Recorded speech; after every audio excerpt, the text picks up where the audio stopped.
Я понимал, что это еще неправильно, что происходит. И у меня был выбор: либо отключиться от этого, сказать, что это не моя война, либо сделать что-то. Вот я здесь.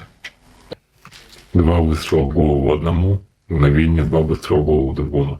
2 пидора убиты, 2 командира группы. Суки, горите в аду нахуй. Зло будет наказано. Это все. Неймовірна подія трапилася в смузі відповідальності одного з підрозділів Сил оборони України. На позицію цього підрозділу вийшов військовослужбовець армії-агресора. Але це був незвичайний кацап, який вирішив прийняти єдине правильне рішення, здавшись в полон Силам оборони України і таким чином врятувавши собі життя. Ні, це був представник армії-агресора, який свідомо вирішив долучитися до Сил оборони України. Щоб прийти до нас не з порожніми руками, цей військовослужбовець вбив 2 своїх командирів. І не просто вбив, а ще зняв усе це на відео.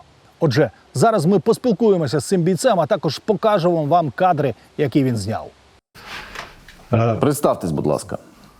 Меня зовут Александр, 27 лет, родом с Иркутской области. Чим займалися? Чем я занимаюсь на граждан? Так. Я был таксистом. А как Як ухвалили рішення доєднатися до армії Росії? отправиться в армию России? Ну, изначально я хотел воевать на стороне Украины. И есть такое добровольческое подразделение, которое воюет на стороне Украины. Называется «Регион Свободы России». Я им написал, сказал о своем желании. И спустя какое-то время мы сошлись на том, что я подпишу контракт, а потом перейду в линию фронта и сдамся украинцам. Сейчас мы об этом поговорим. Зараз ми про це поговоримо. Как таксист, Але скажіть мені, як таксист з Іркутської області хоче воювати на боці України? хочет воевать на стороне Украины. Не знаю, это всегда с детства, наверное, так. Я лучше понимал, что такое справедливость, что такое правильно, что такое неправильно. Ну и думал своей головой. Я понимал, что это еще неправильно, что происходит. И хочу, не хочу, но я все равно соучастник происходящего действия фашистского. И у меня был выбор: либо отключиться от этого, сказать, что это не моя война, и сидеть так же, как и все, либо сделать что-то. Вот я здесь. Давайте чуть подробнее по Давайте трохи детальніше щодо відправлення на завдання. отправлению на задачу. Як усе відбувалося? Происходило. Сообщили, что мы едем на дачу. Другой взвод прорядился очень сильно.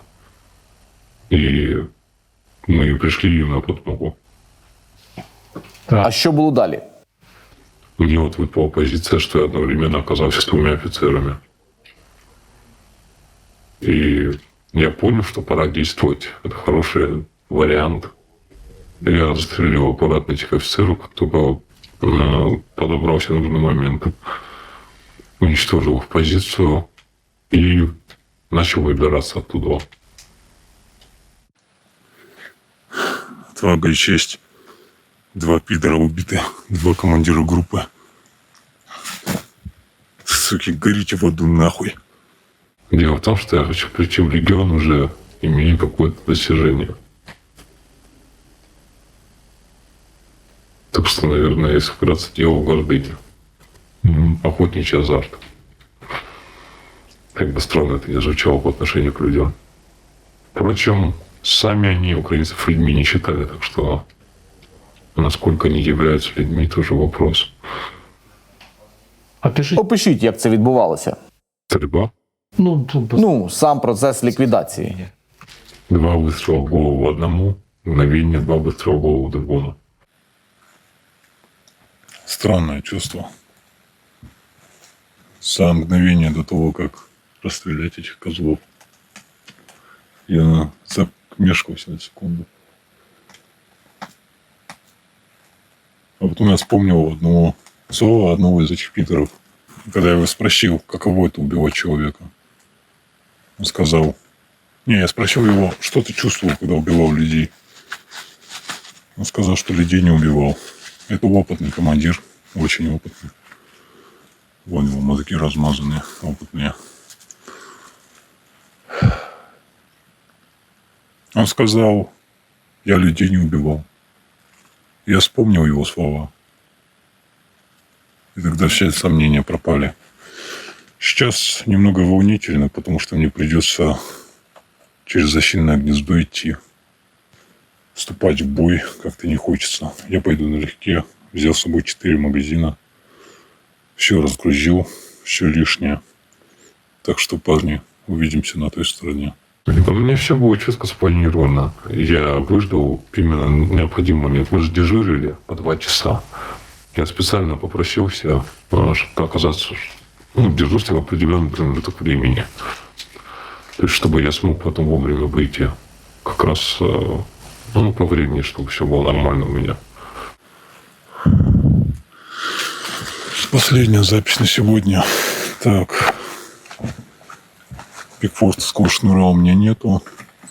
Быстрый подрыв мне не нужен. Так что я сделал импровизированный запал из бинтов. Да. Вот это все сгорит. Там внутри 5 пакетов гексикона и где-то 20 гранат. И патроны еще. Много патронов разных. Да. А еще вот что я нарисовал. Никто, конечно, этого не увидит. Но фактически я здесь был. Мы здесь были.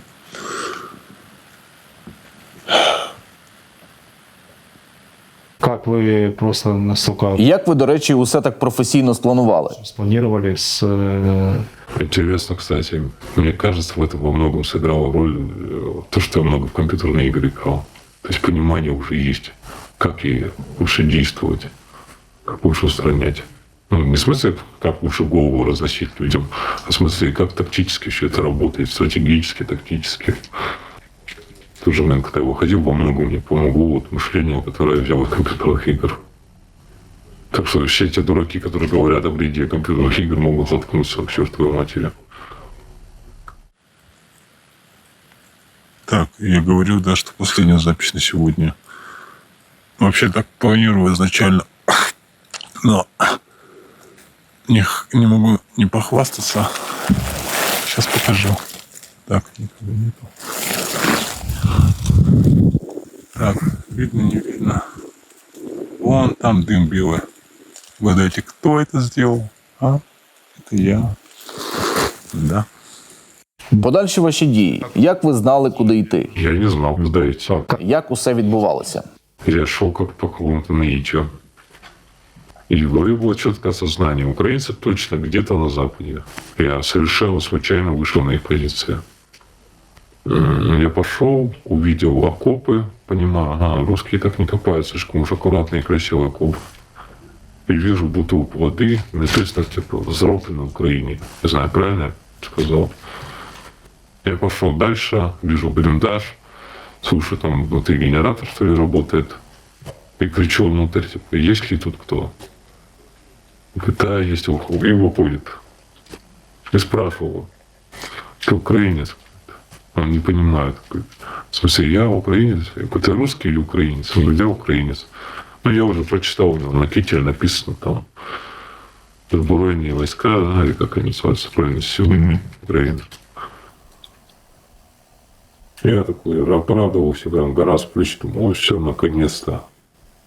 И во многом то, что мне помогало и пройти вот все эти дела, которые я делал за последние пару дней, это было осознание того, что я поступаю правильно. То есть они искренне верят, что Украина является агрессором в этой войне. Ну, это бред. Россия напала на Украину, но при этом Украина является агрессором. Как это получается так? Они искренне верят, что Украина должна проиграть и сдаться. То есть сначала они в начале войны говорили, что вот, они должны проиграть, мы их сам возьмем. То есть сейчас они, когда понимают, что не вывозят уже, то хотя бы пускай сдастся на наших условиях. Про них нет мозгов у этих людей. Но если есть, они ими не пользуются. Что-то хотите? Щось хочете додати?